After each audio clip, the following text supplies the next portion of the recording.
Hey everybody, RJ Carter here with criticalblast.com.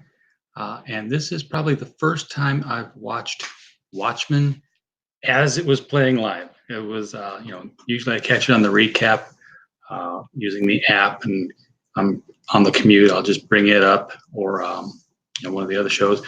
Anyway, this is the first time I've actually watched it live broadcast, and I've been following it from the beginning.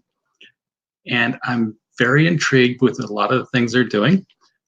This particular episode, I've seen some comments go up already about it being overly woke. I don't know if that's the case or not, but it's definitely crossed some of the weird lines. But before I get into that, today was the day we spent at Cosmic Comics in Belleville, and we did a live stream from there for about a half hour, showcasing some of the items that Dave Dyer has in the store that are available for pickup. So if you want to go to our channel and catch that video, we have phone number and contact information for any of those geeky goodness things that you'd like to put under somebody's tree this year. And while there, I hit the dollar bins. I'm going to go back to those dollar bins and hit them hard. I'm going to go to those dollar bins with a pack of singles like it's my 21st birthday and I'm going to a topless club, because there's some good stuff in those things. So I'm just going to show a little bit of what I picked up here. I did pick up, not in the dollar bin, the Super Sons Returns, just because I wanted to see what was going on with that, with Brian Michael Bendis. And boy, that's $3.99 I could have spent in the dollar bin for much better books. We might do a review on that one a little bit later on. But from the dollar bin, we have Metal Men, number 38. This was the original Metal Men. 1969 probably on the cover, since that's what they're touting in the headline of the thing. This was from the era when the Metal Men were no longer working for Doc Magnus. They were working for Mr. Conan, and they had plastiflesh disguises on them, so they had civilian identities for once. And I think Lead and Tin were actually Simon and Garfunkel. It doesn't call them that, but they were fringe leather wearing, guitar playing, hot duo of music. And then number 41 of Metal Men, from the startlingly new Metal Men. Again, they're fighting crime or having adventures, and you can see they're keeping their human guises on with just parts of their robot bodies coming out, mostly the arms, for lead and gold, iron and gold here. And then how could I not pick up a Dell 4-color? I'm not a huge Bugs Bunny fan in the comic books, but for $1, come on, that's worth, even with the tear in the cover there. It's not a chunk, it's just a tear line. I'm happy with that. And then number 21, DC Comics, The Phantom Stranger. Notice no barcodes, means we're pre-1974 on all of these things. This is one I'm going to look forward to getting into. I don't know. Anybody care about reviews on really, really old comics? I don't know. If you are, let me know in the comments. We'll be happy to oblige you with this kind of content. And then finally, because it was kind of a light week and I've still got to drive for another 5 days, so I've got to reserve some gas money aside. We have Green Lantern, Green Arrow, 96, Hard Traveling Heroes, and it looks like Kat Matui has had better days there. And Green Arrow, of course, is going to be the one to save them all. So that's my finds from the dollar bin. So let's talk about Watchmen. What happened tonight? Well, we get the origin of Sister Night, the secret origin. Apparently, she's not the first Sister Night. She's a little girl who was living in Vietnam and picked up a VHS tape of a movie called Sister Night, and she picked it up because it looked like her. She's a little girl, and here's this blaxploitation film of a woman dressed up as a nun with a mask on, but it looked like her. So that inspired her to pick it up. She hasn't watched it yet because her parents wouldn't let her watch it.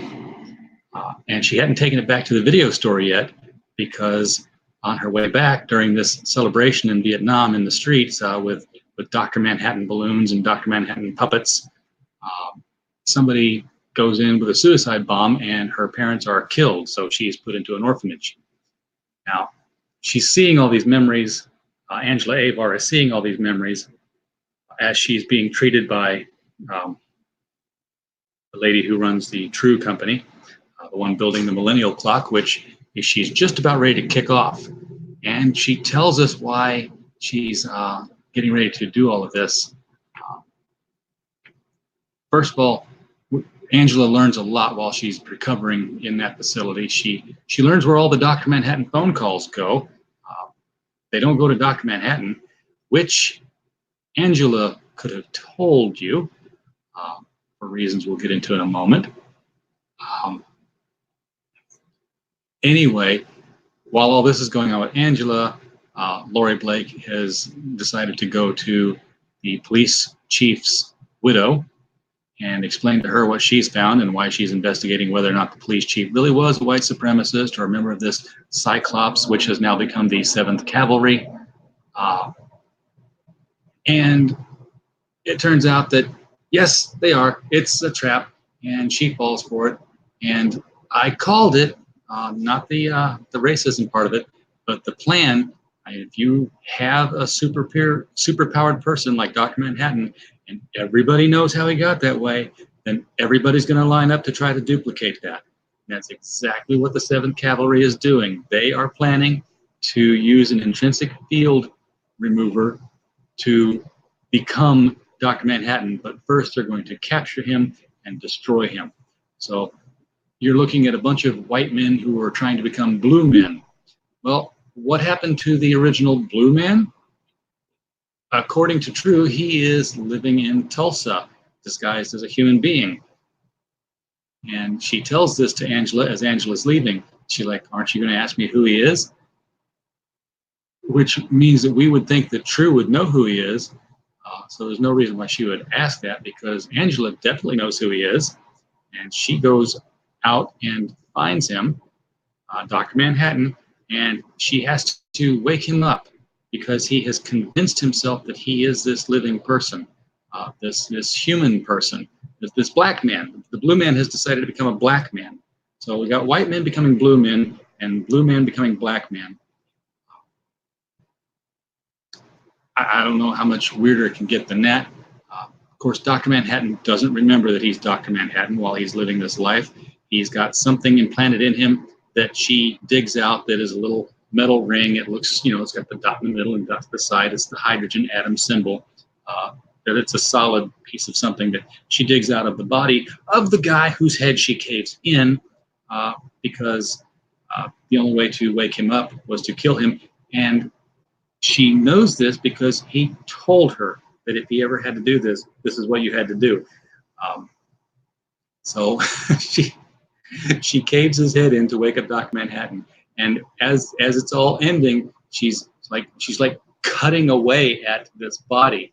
She's hacked at it, and her face starts to glow blue. Now it's not glowing blue from within; it's reflecting blue light being shown at her. So we are sure that yes, she really is uncovering Dr. Manhattan. She's unwrapping him from the black skin casing skin suit that he's been walking around in. So I don't know. You're going to have a team of white supremacists who are going to try to capture Dr. Manhattan and kill him. And of course, Dr. Manhattan has now been living the past however many years as a black man. This kind of flies in the face of his promise to Adrian Veidt that he was going to go out and create new life. And it also kind of puts a monkey wrench in the theories that Dr. Manhattan is also the gamekeeper who has kept Adrian Veidt imprisoned in whatever extraplanetary, extra-dimensional kind of prison game reserve he's on. It does, unless you take into account the fact that we know that Dr. Manhattan can be in multiple places at multiple times, or at the same time even. So it's very possible that Dr. Manhattan could be this black man and could be the gamekeeper and could be on Mars, because he's Dr. Manhattan. Now, will the 7th Cavalry succeed in becoming blue supremacists? I would say that's highly unlikely. I would be very interested in seeing at least one person have it work on them, and maybe not even get the same power set. We don't know why Dr. Manhattan's powers are what they are. We just know his origin was that he put himself back together, so he, knows intrinsically. Didn't mean to do that, but how all the little pieces go together like a clock. Bubastis went through the intrinsic field generator and was destroyed, and Adrian Veidt put her back together in Doomsday Clock, and she's not seeing through time or anything else. She's just tracking Dr. Manhattan, so it could be an entirely different power set. We'll just have to see. One more week out, and I don't know if that's the end of the series or not, but it's certainly looking like it's a wrap to the season at the very least, especially if they're bringing Dr. Manhattan in now, and Adrian Veidt has just gone on trial to a jury of pigs. It's probably the weirdest, most surreal thing this series has produced. Quite frankly, Mr. Lindelof, if you're going to go to the Adrian Veidt well for anything, at least provide some meat at the table. The Adrian Veidt stuff is starting to sound more like filler right now, and we prefer a little bit more actual story. The trial in the pigs was useless, and the defense response was completely out of character for Adrian Veidt. There is no way in hell he would do that. He wouldn't even dignify that kind of a response. So you kind of missed the boat on Veidt's character there. Anyway, you all let me know what you think in the comments below. If you like this kind of content, please do hit the subscribe button and ring that bell for notifications so that you'll be up to speed every time we're online and talking. Appreciate you coming by. Thank you.